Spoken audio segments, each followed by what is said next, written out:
भैया? ठीक भाई मुतंजन भाई। ठीक है। हाँ। ये हवा तय भा? अबे कहाँ भाई देखुआ आवत में लौटिन जात हैं। यही तो नाम तो हमें हुआ रहा, देखुआ आवत रहे लौटिन जात रहे। अच्छा। तो गेन में हुआ अपन हाथ दिखाओ, एक लड़धरी बाबा रहा। लड़धरी बाबा? हाँ लड़धरी बाबा रहा था। यही कौन बाबा है? चलो दिखाई तहारो हाथ बिचार दिया, शादी वादी तहारा टाइम हो जाए। चलो अच्छा चलो चलो। अब जजमानन के आवे का टाइम हो गया है हमारे। अब जल्दी तैयार हो के बैठी।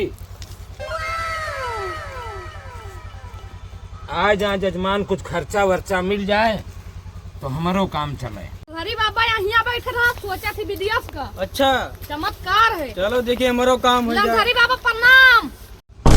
गारे लटधरी बोला करो, लटधरी। लटधरी बाबा कहा जाता है। बाबा हमारा हाथ तनी देखो, हमारा शादी नहीं होती है। बच्चा तुम्हारी शादी नहीं हो रही है? खैर देख रही ने बाबा बच्चा तोरे हाथ के तो सब रेखा घिस चुकी हैं। अब क्या हुआ है? अब एक ही चारा है, भगवान पर भरोसा रखो और सबर करो। सबर का फल बहुत मीठा हुआ है। मीठा रहा तब दीमक खाएंगे।